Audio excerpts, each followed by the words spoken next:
Assalamualaikum warahmatullahi wabarakatuh.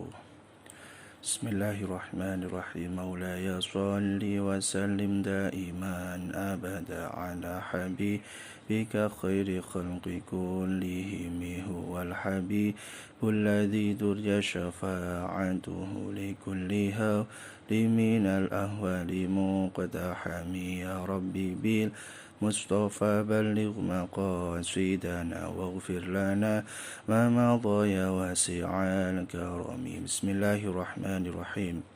Subhanakallahumma rabbana la ilma lana illa ma 'allamtana innaka antal alimul hakim wa tub 'alaina innaka antat tawwabur rahim wa taqabbal minna innaka antas samiul alim wa 'allimna min ladunka 'ilman nafi'an ya dzal jalali wal ikram.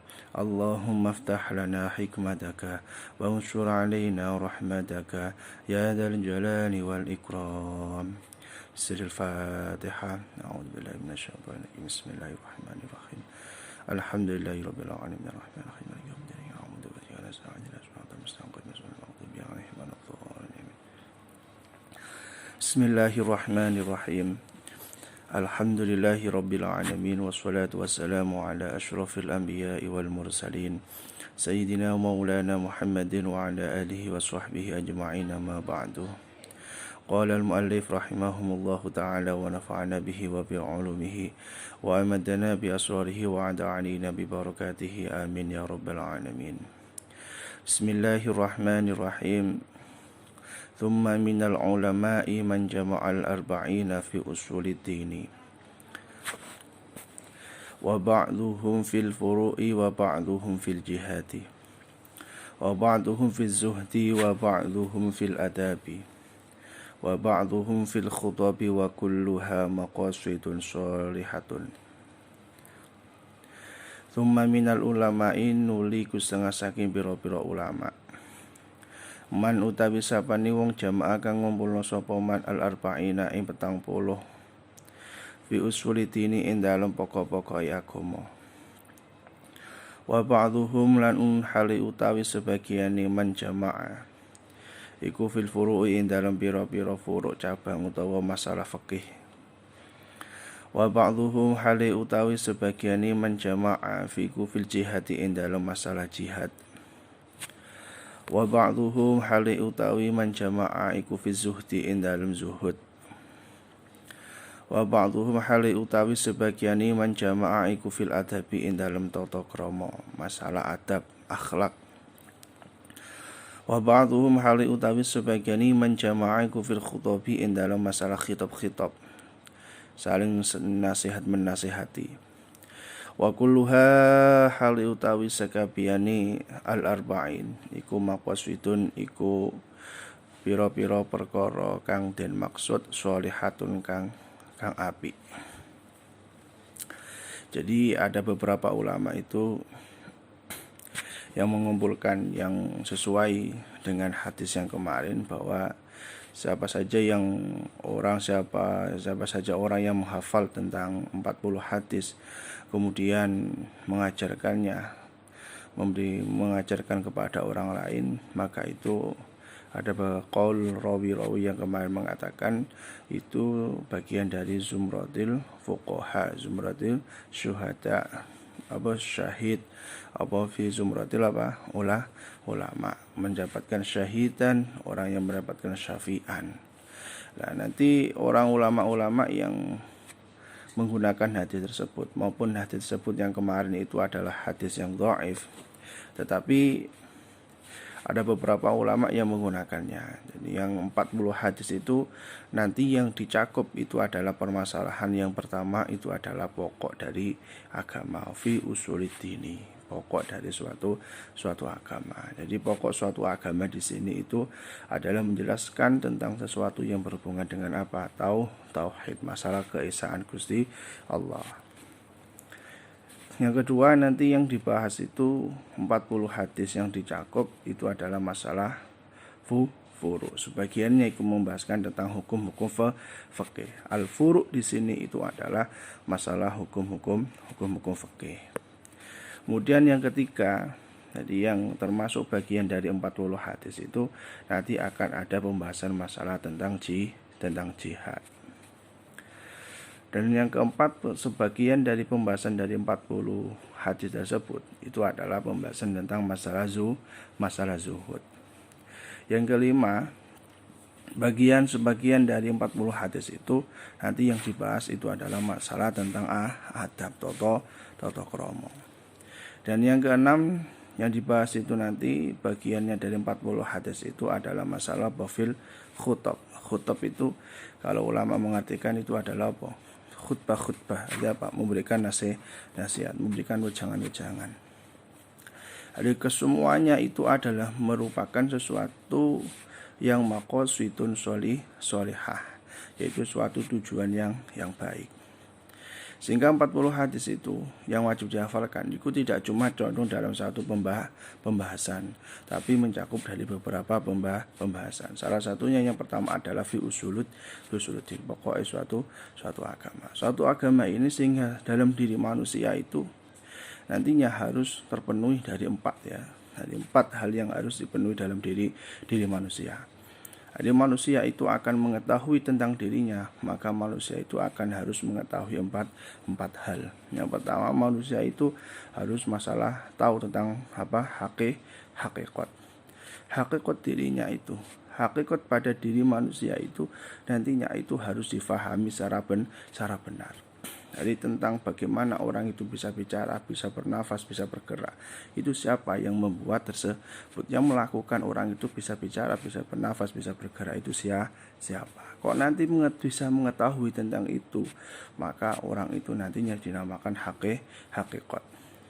Harus tentang mengetahui tentang syariat, tentang hukum-hukum masalah sholat, membatalkan sholat, hukum puasa, membatalkan puasa, kewajiban puasa, rukunnya sholat dan lain-lainnya. Harus tahu tentang syariat. Kemudian tentang syariat itu nantinya harus tahu tentang apa? Hakikat, syariat, thariqat dan ma'rifat. Yang ketiga itu apa? Thariqat. Dari thariqat itu nantinya manusia itu harus tahu tentang jati dirinya. Thariqat untuk wasilatul qalbi atau wasilatul ilmu qalbi itu masuknya ke ranah apa? Maksudnya yang dituju itu siapa? Itu harus difahami. Yang terakhir itu harus mengetahui tentang ma'rifat. Ini pokok dalil yang paling tinggi. Itu namanya fi usuliddin. Jadi pokok dari agama itu nantinya harus mengetahui tentang 4 hal itu. Paham ya? Jadi manusia itu waman arafa nafsahu wa qad arafa rabbahu. Jadi orang itu kok tahu tentang hakikat pada dirinya, maka orang itu akan tahu tentang Tuhannya, akan tahu tentang Allah. Itu harus dipahami. Terkadang itu orang itu ampun dan mawon. Kadang orang itu yang merasa dirinya baik, bersihnya bagus, merasa dirinya itu lebih utama daripada orang lain. Ketika mau berpendapat tidak mau dikalahkan, kayak semuanya itu benar. Dan ketika nanti ada suatu kesalahan, maka itu dianggapnya suatu kebenaran, menutupi suatu kebenaran, menutupi kesalahan dengan suatu kebenaran. Biasanya orang itu tidak tahu tentang hakikat pada dirinya, tidak tahu tentang pokok bagi dirinya. Orang-orang seperti itu dalam analisanya Syekh Ramadan Al-Buddin. Jadi orang itu nanti kok gak tahu tentang hal-hal seperti itu, akhirnya ranahnya aku masuk pada mana? Hubungannya ibadah ubudiyah yang dilakukan, amal-amal yang dilakukan itu biasanya menjadi hail ya, menjadi satir, akan menjadi suatu penghalang. Akhirnya dia itu kok sudah menyapai hal seperti itu, melakukan berpikiran seperti itu, dia itu lebih baik daripada orang lain, kono seluwe apik kecuali aku. Akhirnya ketika nanti dia melakukan ibadah, ini akan dipolitiki, paham ya? Akan dipolitiki. Satu contoh ngeten ngapunten iki suatu contoh mawon. Kita gerayangi diri kita sendiri-sendiri. Terkadang itu kita tidak mau sholat. Kadang kita tidak mau melakukan sholat. Kita tidak mau melakukan sholat itu kan apa? Karena menganggap dirinya kita lebih baik. Aku gak sholat tidak wong apik. Akhirnya ketika nanti tidak mau sholat itu, ketika tidak ada orang orang lain. Tapi ketika nanti ada orang lain tambah apa sergap sholat ditenantani khusyuk no sampai ditangis no ben ketok khusyuk. Orang-orang seperti ini itu biasanya itu dalam dirinya itu ada ha'il ya. Kalau di bahasa Syekh Ramadan Al-Buti ini ada ha'il, ada satir, ada sesuatu yang menghalang-halanginya. Sehingga di dalam hatinya itu untuk melakukan suatu ubudiyah, melakukan suatu kebaikan, melakukan suatu yang hubungannya dengan amal-amal yang baik, amal-amal yang soleh, itu tidak bisa dilakukan. Karena apakah darinya itu sudah ada ha'il, ada satir. Orang-orang seperti ini tidak tahu, tidak mengenal pada dirinya, tidak mengenal tentang hakikat pada dirinya, tidak mengenal apa jati diri dalam dirinya. Karena yang dipandang itu dirinya lebih baik, tetapi secara benar, secara nyatanya orang itu memiliki diri yang kurang baik. Nah, orang yang merasakan dirinya lebih baik daripada orang lain itu biasanya itu ada ha'il atau ada satir yang menghalang-halanginya. Sehingga dia itu kok nanti melakukan suatu kebaikan, amal-amal yang baik itu biasanya itu abot, sulit untuk melakukannya. Satu contoh mawon. Biasanya orang-orang ini itu dimiliki bagi orang-orang sing apa? Wong ahli ibadah sing ora ana ilmune. Terkadang iku ya ana ilmune tapi titik. Atau contoh, ada seseorang itu belajar tentang ilmu agama. Ada seseorang yang belajar tentang ilmu agama. Ketika belajar ilmu agama itu tidak selesai apa yang dipelajarinya. Atau contoh ilmu yang dipelajari satu, fikih. Fikih pun ora hatam, cuma hatami di Fathul Qorib. Sedangkan tidak cuma cukup Fathul Qorib tok. Kita juga butuh Fathul Wahhab, kita juga Fathul Mu'in, kita juga Fathul apa? Izar, kita juga foto kita bawa i'ana, kita buhya ikna. Untuk perbandingan kita itu butuh. Tapi orang itu mengkaji suatu ilmu itu cuma satu tok. Satu contoh mawon kita Fathul Qorib. Kita mengaji Fathul Qorib pun itu hampir hatam tapi tidak faham secara tidak benar. Akhirnya orang-orang seperti ini ketika sudah tidak pernah kayak merasa dirinya sudah puas mengaji satu itu. Aku sih ngaji kita Fathul Qorib satu tok tak cekel. Akhirnya ketika untuk melakukan suatu amalan, apa yang diketahui itu cuma itu tok. Satu contoh awan. Niat itu apa? Apa di dalam Fathul Qorib itu ada namanya apa? Fi'il qauli ya. Ada fi'il qauli. Salah satu fi'il qauli itu ketika nantinya membaca Fatihah atau membaca rukun-rukunnya itu kedengaran ketika membaca tahiyat atau yang lain itu kedengaran di mana? Di telinganya sendiri. Ketika melihat kedengar di tengah sendiri, akhirnya dia tahu yang dipelajari itu cuma apa di Fathul Qorib. Sehingga di Fathul Qorib itu mengatakan bahwa Syafi'iyah itu harus apa? Dengarkan dalam telinganya. Akhirnya ketika sholat kemudian macane banter. Sholat kemudian maca Fatihah atau tahiyati banter. Dengan alasan apa? Dengan alasan supaya yang dibaca itu dengar dalam telinganya. Nggak dibaca telinganya. Tidak tahu bahwa orang yang di sampingnya itu terganggu pembacanya Fatihahnya yang banter itu. Paham ya? Terganggu. Sedangkan di kitab yang lain kita melihat di Iqna'ut Thalibin. Ketika nanti kok membaca sampai itu, iku lihat tergantung apa? Iqtidhu'nya, muqtadhul halnya. Tergantung dari tempatnya. Kok nanti di tempatnya itu seseorang itu sudah maklum hal tentang seperti itu, enggak apa-apa, bahkan harus dilakukan. Tetapi ketika di suatu tempat kok tidak tahu tentang tempatnya itu, kok sampai mengganggu orang lain, mengganggu kekhusyuan, ketadzuruan bagi orang yang sholat, bahwa ketika gara-gara kita membaca Fatihah itu dibanterno, kemudian orang lain terganggu, maka itu hukumnya bisa menjadi makruh. Nah, itu sing hati-hati, paham ya? Ada orang-orang seperti ini itu, ada orang-orang yang mengkaji ilmu tapi sebentar, cuma kajiannya cuma sekedar sedikit ilmunya tapi tidak dipahami secara mendalam, akhirnya melakukan ibadah amal-amal itu dilakoni sangat ini, paham ya? Tidak tahu tentang apa, tidak tahu tentang ilmu-ilmu yang lain, perbandingan ulama yang lain. Biasanya orang-orang seperti ini itu biasanya ku luweh apa koyo iku paling bener dhewe, ora gelem salah no, ora gelem di bener no, koyo paling benar. Ya biasanya orang-orang seperti ini itu bahaya nih. Ketika nanti dia itu kok sendirian, ya kok ketika itu munfarid, ya mesti buatan sholat munfarid itu tidak dimaknai bahwa melakukan sholat sendiri, tapi munfarid di sini itu melakukan ibadah sendiri. Kok gono uang, satu contoh sholat atau gono uang, akhirnya dia tidak kesempatan. Setan itu lebih gampang untuk ngerokoti kupingnya itu, ya ngileni kupingnya sangat mudah setan itu. Akhirnya apa? Kono uang kok yang ngono ku. Akhirnya ketika karena gak ada seseorang, gak ada orang lain, maka dia itu tidak mau apa? Tidak mau melakukan sholat. Gak apa-apa, gak ngerti ya kok. Pokoknya uang kon ngerti kan aku ki wis api. Akhirnya gak sholat ora apa-apa kan. Aku termasuk uang sing api. Ya, orang-orang seperti ini dia melakukan hal suatu kebaikan itu biasanya ono hail, ya paham ya. Ada hail, ada satir, ada penghalang yang menghalang-halangi orang itu untuk berbuat baik. Sehingga itu apa? Sampai itu kok pengen memahami tentang diri jenengan, kok pengen melakukan amal itu bisa yang ketok ya penak ngelakoni itu. Sampai itu satu, tanamkan dalam diri sampai itu bahwa sampai itu jangan memandang orang lain bagaimana orang lain itu apik atau jelek, tapi koreksi. Ya paham ya? Koreksi tentang diri kita sendiri. Sampai itu sangat mudah.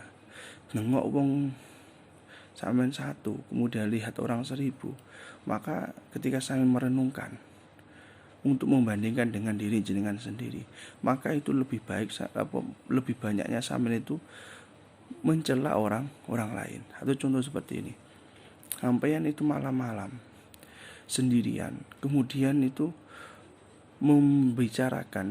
memikirkan orang lain, maka sampean yang sampean pikirkan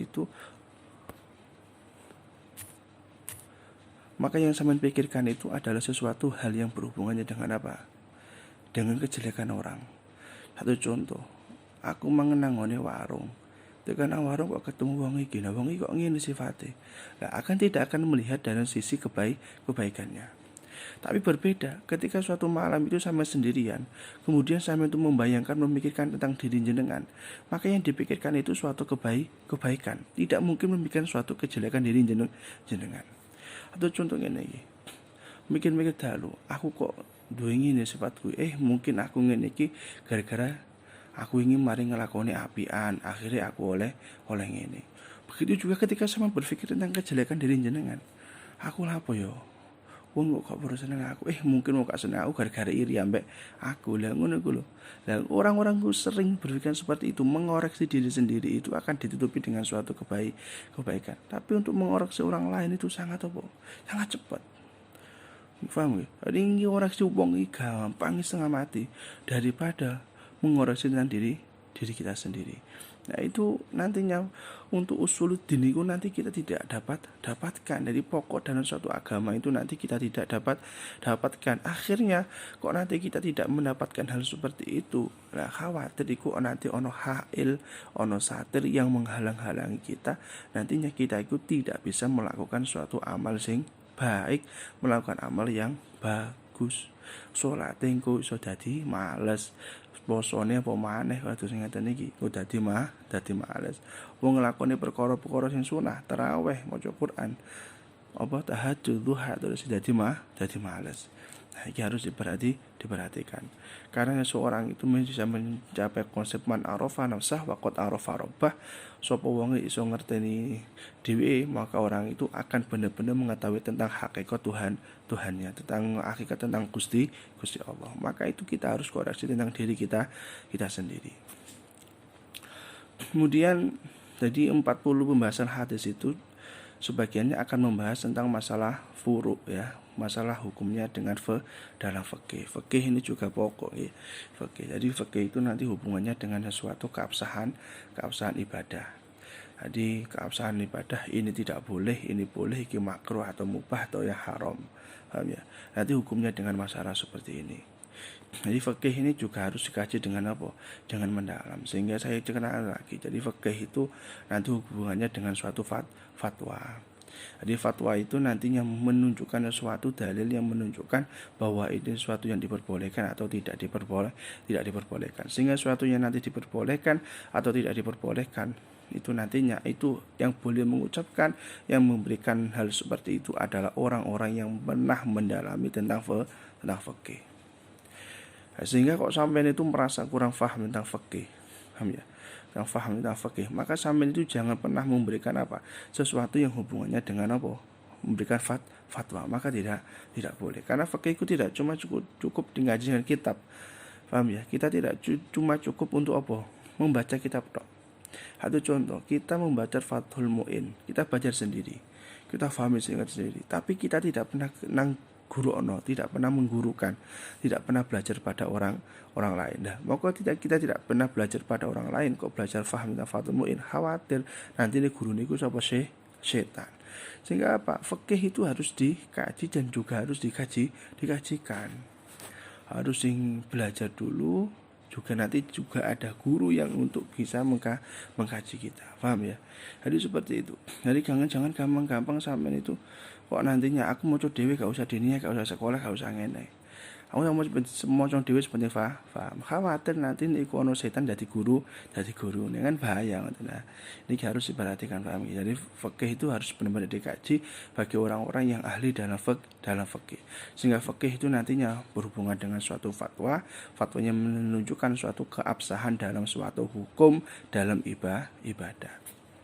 Jangan sembarang orang itu nggih. Kok titik kayak hatam fatul qorib air umbatan fatul qorib ki fatal takrib tok wis koyo orang-orang itu berani bicara tentang fikih tapi tidak tahu tentang kitab-kitab yang lain, perbandingan ulama bagaimana, pengembangan ulama itu bagaimana, kok sudah berani bicara tentang fikih. Ini harus diperhatikan.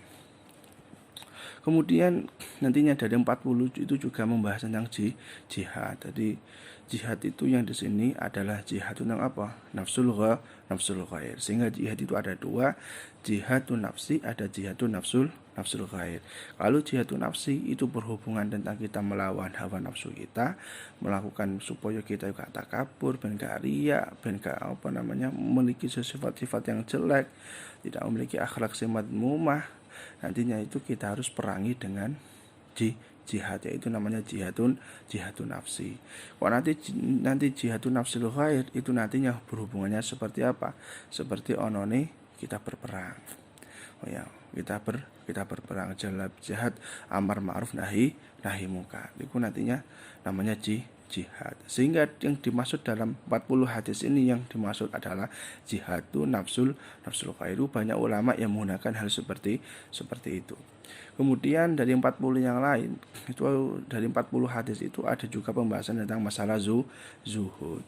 Jadi zuhud dunia, ya harus diperhatikan juga. Di zuhud ini gak cuma sekedar sampai niku berpakaian sing jelek, berpakaian sederhana ngeten mboten ya.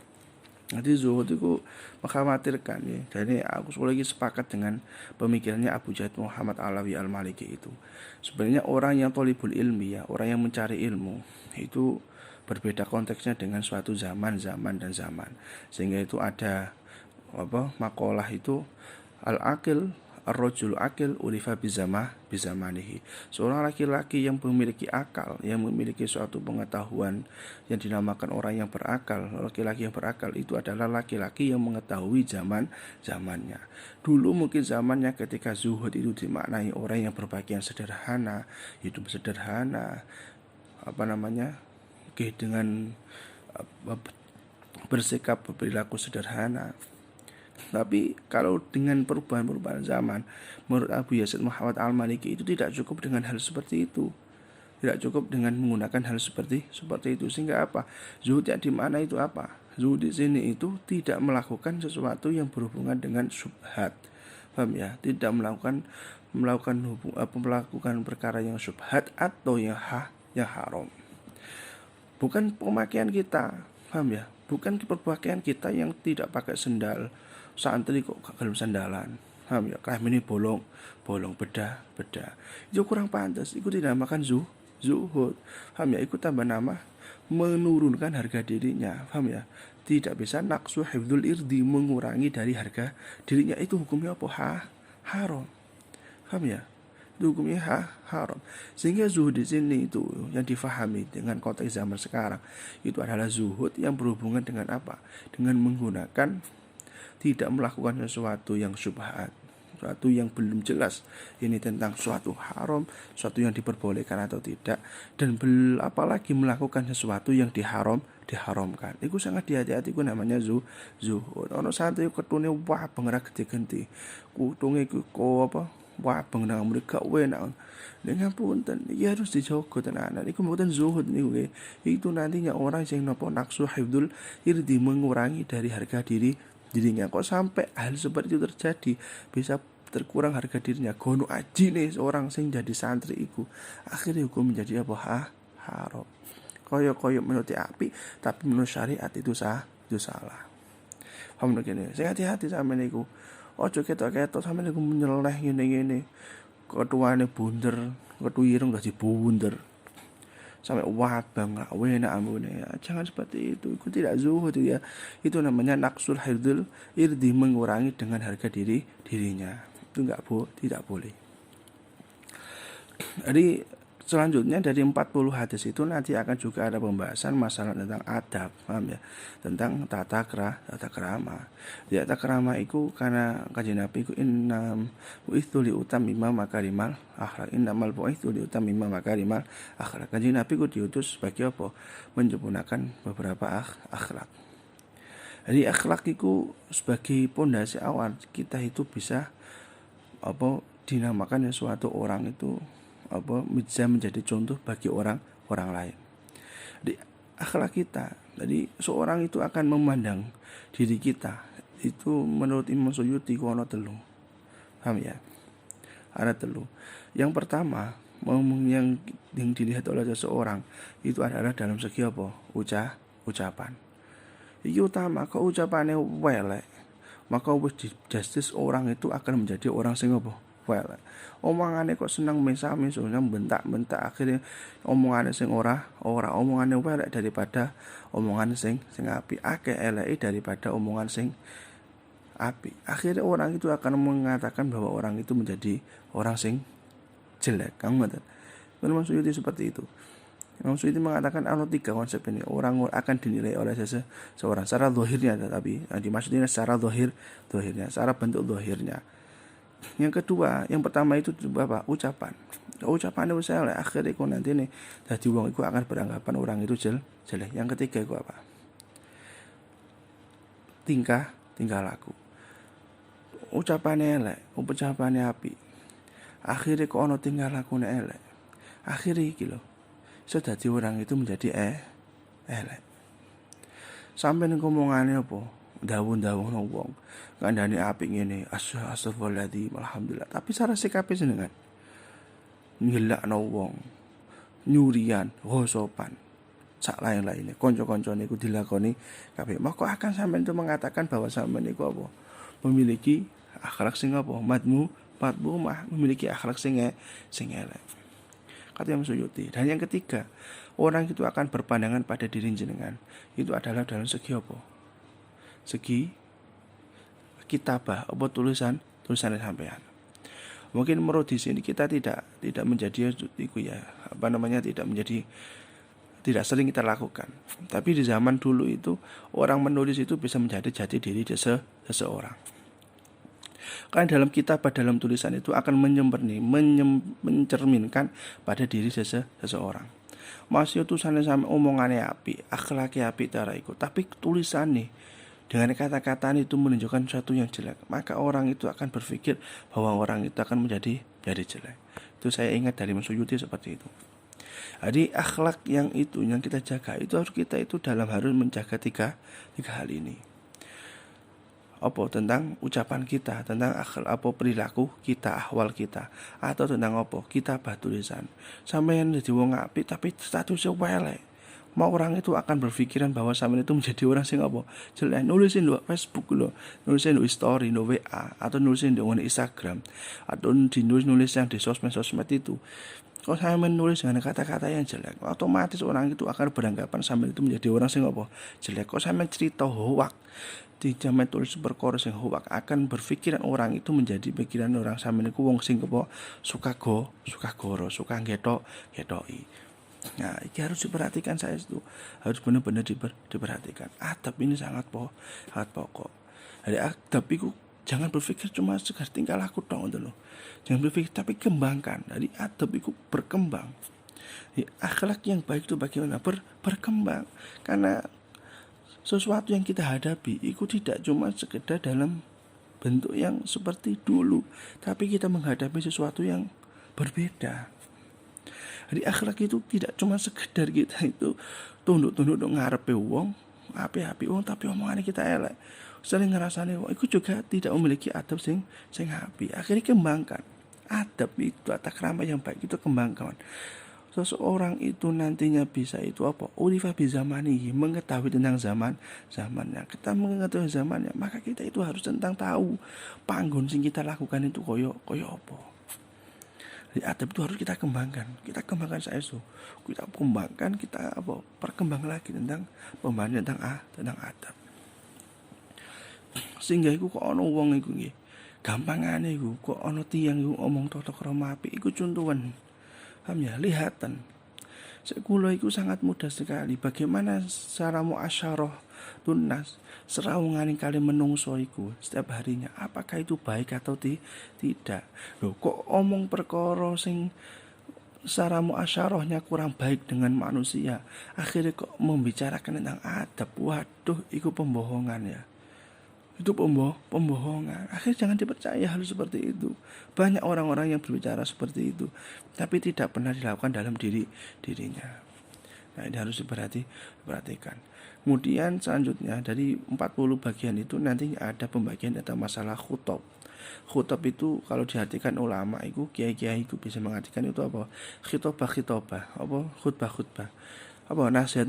Menasehati. Jadi kita itu dari santri ya, thalibul ilmi juga harus pintar apa? Memberikan nasihat. Jadi kita itu sebenarnya itu juga kudu ahli dalam apa? Berbicara. Sehingga ada matik, ada balaghah itu tidak cuma dalam sastra, dalam tulisan saja, tapi juga diperlukan dalam berbicara. Omongane apik ku berarti menunjukno bahwa ilmu niku mendalam.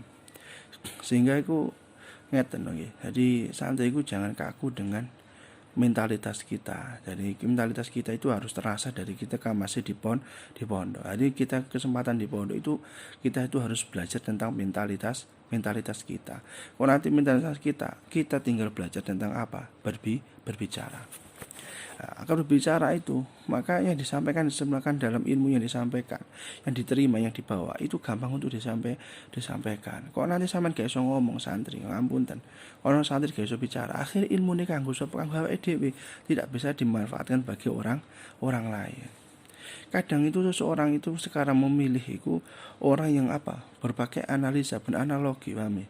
Berpakai akalnya, beranaloginya itu harus digunakan. Sehingga kok sampai condongnya mengkaji suatu ilmu kok cuma sekedar menyampaikan tok, gak pintar bicara, gak pintar berpikir, tidak bisa mengerti audiennya, tidak mengerti siapa yang dinasihati, yang diajak bicara. Akhirnya kok nanti menurut sampean itu benar, tapi menurut mereka itu kurang tepat. Kurang tepat akhirnya kok apa? Menganggap agama itu sudah menjadi sesuatu yang jenuh, akan menjadi sesuatu yang membosankan. Sehingga khutab ini harus ada. Akhirnya dulu itu di salaf itu kok ono santriku pinter ngaji tok. Kudu maca kitab tok. Tapi sekarang tidak dikembangkan. Akhirnya di pondok-pondok itu ada belajar khitobah. Perhatian untuk apa? Berbicara, sambutan, ceramah, mau itu, paham ya? Nanti ada peran seperti itu. Seperti di Muhyiddin juga. Di Muhyiddin juga itu ada, kalau di Ramadan adalah apa? Safari. Itu diajarkan untuk khutbah. Untuk apa? Sambutan atau yang lain. Itu diajarkan untuk apa? Ben kita itu bisa saling apa? Terkoneksi, bisa berbicara dengan baik. Paham ya? Jadi santri kudu iso ngomong, paham ya? Bisa berbicara di khalayak umum, bisa berbicara pada orang lain. Itu nanti orang baik bicara itu menunjukkan kecerdasan ilmu yang didapatkan. Kalau santri gak iso ngomong, paham ya? Ilmu pinter wakeh tapi ora iso ngomong nangone masyarakat, gak iso nangone audien, tidak bisa membicarakan kepada orang lain. Iku khawatir kok sampean iku jarang sing iso nampa. Akhir ilmu sampean itu manfaat nangone diri sampean sendiri, tapi tidak bisa dimanfaatkan bagi orang lain. Jadi semuanya itu wa kulluha maqasidun sholihatun. Maqasidun sholihatun itu nantinya menunjukkan bahwa semua 40 hadis itu memberikan tujuan yang baik. Radhiya, muga-muga paring ridho sinen Allah Gusti Allah an qaswitiha saking wong kang nejone api al-arba'in. Wa qad ra'aitu lan teman-teman yakin sapa ingsun jari musannaf nggih dari Imam Syarafuddin An-Nawawi niku. Wa qad ra'aitu lan teman-teman yakin sapa ingsun jama' arba'ina ing ngumpulna 40. Ahamma kang luwih penting min hada saking iki kulihi sakabehane hada. Wa ya hali utawi arba'in iku arba'una iku 40 apane hadisan hadise. Hadis mustamilatan kang mencakup ala jami idzalika ing atase sekabehane mengkono-mengkono fi usuliddin, fil furu', fil jihad, fil zuhdi, fil adab, fil khutab. Wa kullu hadisin utawi saben-saben hadis minha saking arbaun iku qaidatun iku qaidah azimatun kang agung. Min qawaidid dini saking pira-pira qaidah agama. Jadi menurut Imam Syarafuddin Nawawi namanya menurut Imam Nawawi itu keyakinannya beliau bahwasanya nanti yang dikumpulkan 40 hadis itu memiliki sesuatu hal yang paling penting untuk diutarakan, paling penting untuk disampaikan. Karena dalam 40 hadis itu yang harus dihafalkan itu tidak cuma sekedar hadis cuma satu pokok tok tentang furu' tentang fikih, tidak. Tapi 40 hadis itu harus mencakup dari tentang usuluddin, tentang apa furu', tentang apa jihad, tentang zuhud, tentang adab, tentang khutab. Itu harus mencakup hafal tentang 40 hadis yang berhubungan tentang tersebut. Sehingga kok nantinya bisa mencakup harus seperti itu akan memberikan setiap hadis itu bisa memberikan faidah qaidah dalam agama yang sangat besar, akan memberikan potensi yang sangat besar. Karena analisanya seperti ini, kok sampean itu menyampaikan kepada orang lain, kok tidak ada dalil yang benar-benar sampean fahami, orang lain itu tidak akan pernah percaya apa yang sampean sampaikan. Sekarang itu orang itu butuh sesuatu dalil atau suatu konteks atau ibarat yang benar. Nah, minimal yang sampean faham itu harus sampean itu hafal 40 hadis. 40 hadis ini yang mencakup dari semua dari usuluddin, tentang pokok-pokok dalam suatu agama. Harus tentang fikih, harus tentang apa? Jihad, tentang zuhud, tentang adab, tentang khutab. Itu harus kita fahami. Akhirnya kok sampean itu berani membicarakan hal seperti itu, berani hal seperti itu. Berarti sampean itu harus tentang mengetahui tentang 40 hadis ini. Karena 40 hadis ini itu memiliki kaidah yang sangat besar, mencakup suatu kaidah yang sangat besar. Paham nggih? Sangat agung banget. Azimatun min qawaididdin. Paham di sini ya. Ini maupun hadis yang kemarin itu yang dikatakan adalah hadis yang dhaif. Karena hadis dhaif itu cuma membahas yang diberlakukan cuma dalam fadhailul amal untuk pengutamaan dalam amal ibadah. Tapi di sini itu ada kondisi yang sangat besar dalam menguatkan dalam agama. Qad wasofa teman-teman sifati hu ing kullu hadisin sapa al ulama pira-pira ulama bi anna madarul islami kelawan sak tenane peradaban Islam iku alaihi tetap ing atase kullu hadisin. Ini harus kita fahami. Ulama itu sudah memberikan petunjuk dari dulu. Imam Syarafuddin Nawawi itu sudah memberikan potensi yang dulu, sudah memberikan gambaran yang dulu bahwa nantinya peradaban Islam itu akan dikuatkan orang-orang yang nantinya benar-benar faham tentang suatu agama. Minimal orang yang faham tentang suatu agama itu adalah orang yang hafal tentang 40 hadis yang mencakup tentang pokok agama, tentang fikih, tentang jihad, tentang zuhud, tentang adab, tentang apa khutab. Itu sudah pernah dibahas oleh Imam Nawawi. Karena bi anna madarul Islam alaihi, karena peradaban Islam itu tetap dalam setiap hadis itu, karena hadis itu memiliki kaidah yang sangat azimah, yang sangat agung, yang sangat besar. Sehingga ini kita itu harus pahami tenan. Jadi santriku jangan cuma sekedar apa mengkaji tentang suatu ilmu siji tok, tapi berkembanglah. Jadi jangan puas dalam suatu ilmu, kita kaji terus, kita belajar terus. Kita harus pahami tentang ilmu itu secara mendalam. Dan kita itu nantinya itu bisa menjadi penerus dari para kiai, karena kita itu punya amanah yang sangat besar. Amanah yang sangat besar itu apa? Karena kita itu adalah penerus dari kiai itu penerusnya para ulama. Nah, ulama itu penerusnya para nabi, al ulama warasatul anbiya. Ini harus diperhatikan. Kok sampai lali seperti ini lu, bahaya ya. Akhirnya sama santri, akhirnya kok dipulang berani memberikan fatwa, bahaya. Paham ya? Minimal sampai itu paham tentang 40 hadis ini. Paham ya? Harus hafalkan 40 hadis. Kok nanti 40 hadis itu sampai hafal di arba'in ini paham tenanan, tinggal di sini tenanan, akhirnya boleh. Sampai itu nanti dikategorikan sebagai siapa? Bizumratil ulama. Aywahwa. Awahwa utawi. Awahwa. Utawi kulu hadisin. Iku nisful islami, iku setengah Islam. Au thuluthuhu utawa sepertigane Islam. Au nahwu dzalika utawa sepadane mengkono nisful Islam au thuluthuhu. Atau yang ulama yang lain mengatakan bahwa hadis dari 40 hadis itu nantinya itu sebagian dari setengah Islam. Jadi kekuatan Islam itu dari situ. Maksudnya bagaimana? Jadi Islam itu akan dikuatkan itu dari orang-orang yang bisa menjadi mengkaji ilmu secara mendalam. Berarti siapa? Ulama, kiai, santriku, paham ya? Ini setengah dari agama Islam. Anisful Islam itu adalah ulama, kiai, santri. Jadinya santri itu kan otomatis nanti akan paham tentang apa? Al-arba'un. Paham ya? Hadis-hadis 40 itu. Berarti atas 40 itu kan berarti dia itu akan bisa menjadi benteng penerus dari agama Islam. Jadi kita itu benar-benar kita punya itu tanggung jawab yang sangat besar. Atau ada yang mengatakan bahwa kullu hadisin, setiap hadis yang 40 itu sebagai sepertiga dari apa? Sepertiga dari Islam. Ono sing aran 1/6. Paham ya? Ono sing aran 1/6-nya dari siapa? Dari Islam.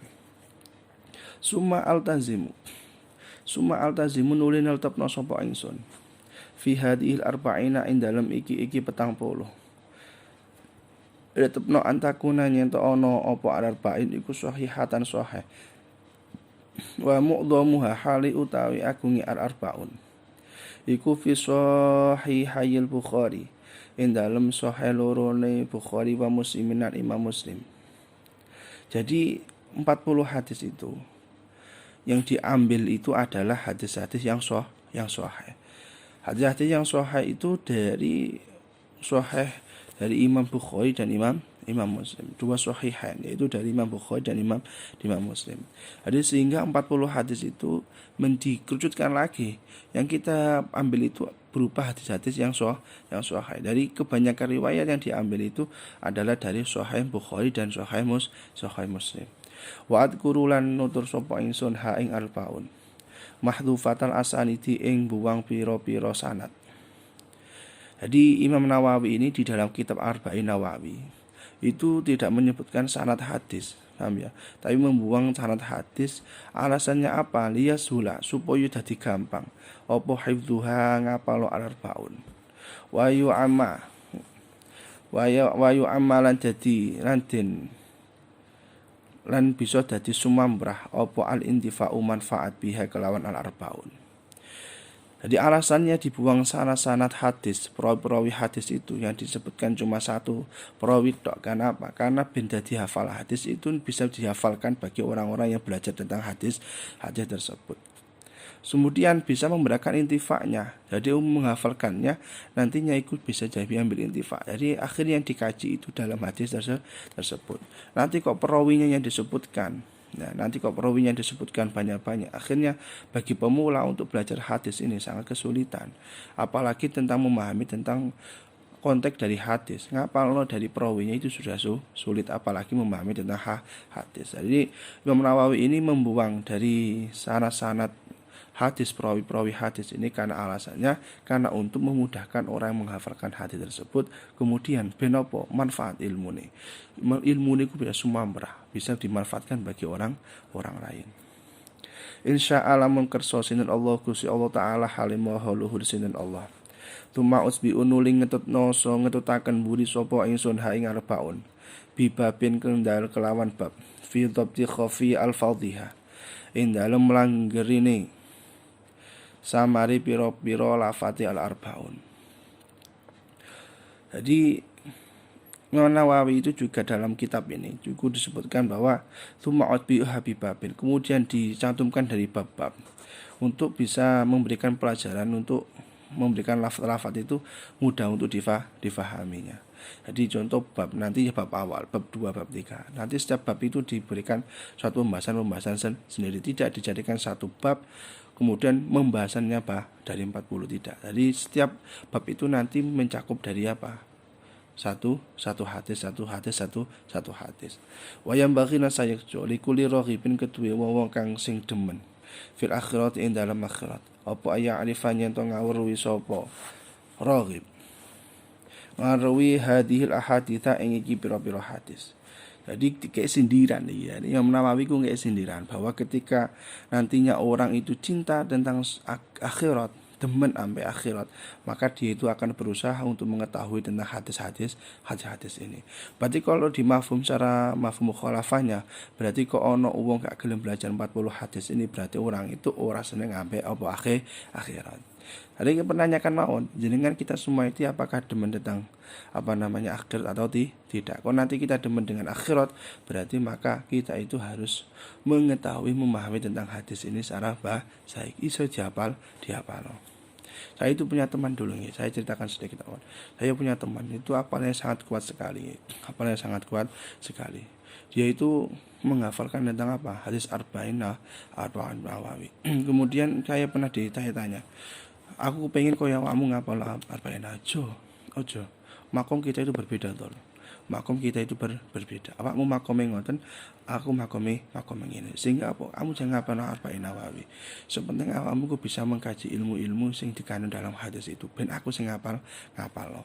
Itu benar sekali. Saya pikir itu benar. Akhirnya ilmu itu ada bagiannya sendiri, paham ya? Ada bagiannya sendiri. Kok nanti di sampean, kok di teman sampean atau di ring sampean enggak ada hafal tentang hadis 40 hadis ini, maka sampean ada tuntutan. Namanya koyo ada tuntutan anjuran sampean itu benar-benar harus paham tentang hadis ini, menghafalkan dan memberikan tahu kepada orang lain, mengajarkan kepada orang lain tentang hadis ini.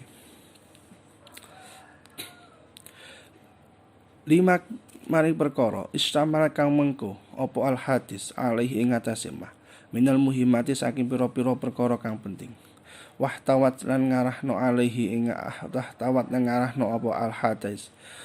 Wahtawat lan ngarahno apa al ahadis alaihi ing atase ma isyamalat alaihi. Minatan bihi saking pepiring ala jami taati ing atase sekabehane pira-pira taat. Jadi semuanya iki menunjukkan bahwa sampeyan iki bisa menghafalkan tentang 40 hadis ini, berarti sampeyan iku termasuk wong sing taat nang Gusti Allah. Wadhalika utawi mengkono kabeh. Mulai liyusahila hifdzuha wa yu'ammal intifa sampai ana jami taat iku zahirun iku perkara sing jelas. Jelas liman kedue wong tadabaraka mau angen-angen sapa man. Hu ing dzalik. Wa 'alallahi lan iku tetep ing ngatasi Allah iktimadi utawi pegangan ingsun. Wa ilaihi lan iku tetep kedue Allah tahfidhi utawi pasrah ingsun. Wasinati lan nyandarno ingsun. Walahu lan iku tetep kedue Allah alhamdu utawi sekabehane puji. Wa ni'matu lan kenikmatan. Wa bihi lan iku tetep kelawan Allah at-taufiq utawi taufik. Pertolongan wal ismatu lan ismah penjagaan, perlindungan dari Allah. Al hadisu al awal an amiril mu'minin Abi Hafs Umar bin Khattab. Wallahu a'lam bishawab. Bismillahirrahmanirrahim. Rabbi fanfa'na bi barakatihim wahdina al-husna bi hurmatihim wa amitna fi tariqatihim wa mu'afatihim minal fitani. Bismillahirrahmanirrahim. Allahumma inni astaudi'uka ma 'allamtanihi fardudhu ilayya 'inda hajati ilayhi wa la tunsinihi ya rabbal alamin. Bismillahirrahmanirrahim. Assalamualaikum warahmatullahi wabarakatuh.